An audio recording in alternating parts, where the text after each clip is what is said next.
as we have to move on here into race 5 at Dalmar. We move into Calbreds, main special weight fillies, 5 furlongs on the poly track. Pretty open field here. It's really anybody's to take. Who do you like here? Yeah, there's quite a few first-time starters in here. It's a little bit of a mystery. You have some horses that have run decent races. Moving Desert, number 4. She's finished second and third. I actually liked this filly when she ran at 21-1, and she just couldn't quite get there. But I'm going to go to the inside here. Not the 1, but the 2. 'Cause You're My Babe for Mike Smith. First of all, I like all of Mike Smith's mounts today. He's only got 3, but all of them I really like. But this filly, she ran a relatively decent race to Sprouts. She was 5.5 lengths back, but don't let that fool you because Sprouts is already a stakes winner. Sprouts is a very nice filly, and you're going to see Sprouts. I believe she's entered on Friday to run in a Calbred stakes race, but she won a stakes race at Hollywood Park earlier, so that's a good filly that she lost to. And she finished second, and she didn't disgrace herself. But the next race, she comes back and throws in a clunker. She stumbled at the start and just really didn't have it. She was 7-2 that day and finished last in the field. And I like how Mike Pipey, who's a very good horseman and very good at keeping his horses sound and ready, there's no layoff here. So it doesn't appear that she had a physical issue. It doesn't appear that there's a real excuse. And I like that he's running this filly back in a month at Del Mar here. She's got racing experience, so that's good over first-time starters who might need a race. This filly's had 2 races already. Mike Smith comes back aboard. That's another positive. So I think that 'Cause You're My Babe, I don't think she has that much speed. I think she's going to be towards the back or mid-pack. She's going to need to make a run. She's sort of a clunker. She sort of clunks up and gets a piece of it. But I think she can do it here. I think she's going to run a much better race, and I wouldn't count her out. She's 6-1 on the morning line, and based off that last start, that's the reason you're getting that price. And I wouldn't be surprised if she went up just because you have a Baffert horse in here who's had some fast work. You got Moving Desert, a couple well-regarded first-time starters. So 'Cause You're My Babe at a little bit of a price, I think she has a chance to have a pull-up, I guess you could say a mild upset here.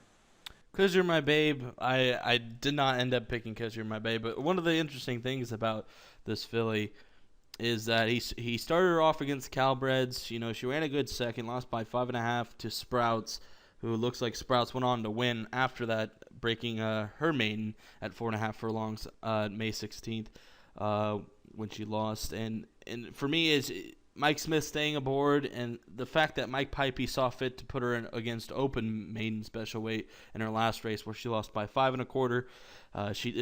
You look at the notes; it does say stumbled at the start. So and looking at the line, she was 5 3/4 back to start off, and she was never really a part of the race.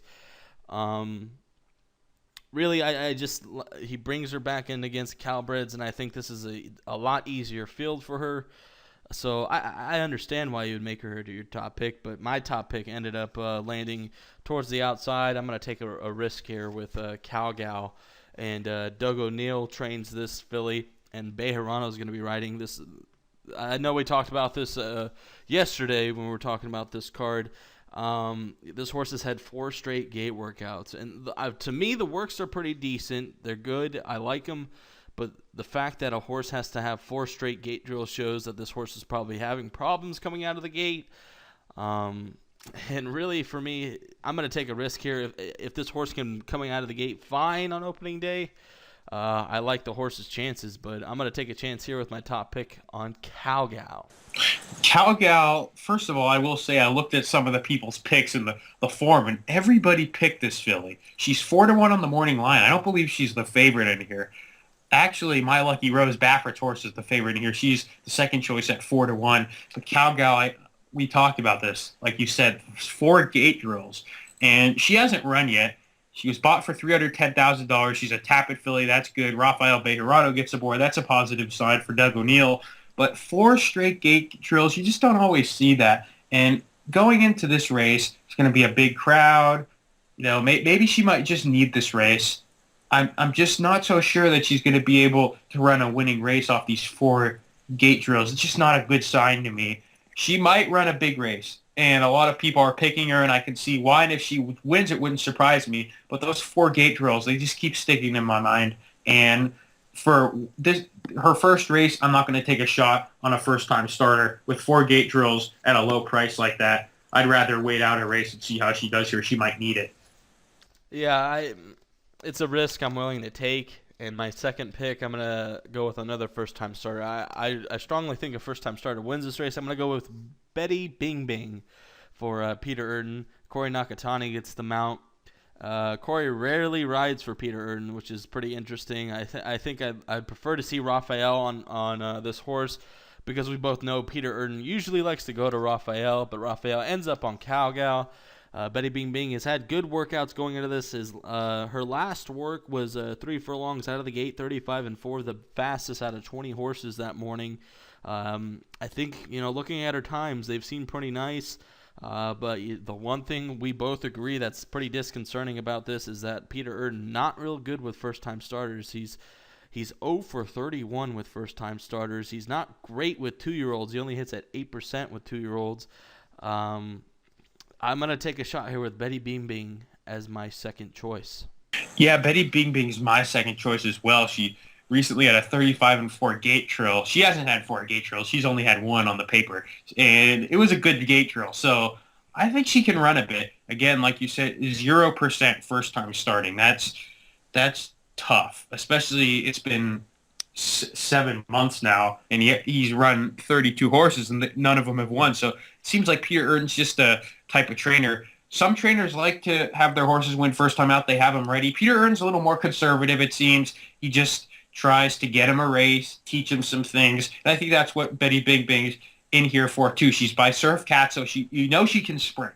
And Nakatani gets on, and he's a good jockey. So Betty Bing Bing's got a good chance to run a nice race here. I don't think she's going to win. I think she might need this race, but I think she's going to run respectable. I think she's a little bit speedy. I think she's going to be close up to the pace, especially after that bullet gate drill. And I think she's going to run a nice race here. I'd use her in my exotics.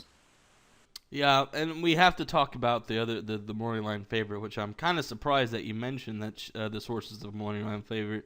And My Lucky Rose for Bob Baffert, Kaleem Shaw, and Martin Garcia, 26% they hit together. I just don't like this horse at all. I don't like the fact that this horse has not worked 5 furlongs at all. It's disconcerting for me to see Bob Baffert not have a horse 5 furlongs. Usually I like to see that 5 furlong gate workout, and he just didn't have it with this horse. He had a 4 furlong. He's had only 1 4 furlong gate workout. He trained over this track well back on July 13th. 35 flat, it looks like. That was the best out of just 7 horses that morning running that distance. But still, My Lucky Rose, we both agree we don't have this horse as our top 2 pick in this race. It's just disconcerting to see a horse, okay, let's work him out 4 furlongs, but then when we put him in a race, we'll see 5 furlongs. It's not my cup of tea. People all have some people like certain workout patterns. I'm a type of person, I'm a little like you. I'd really like to see them have a 5 furlong work.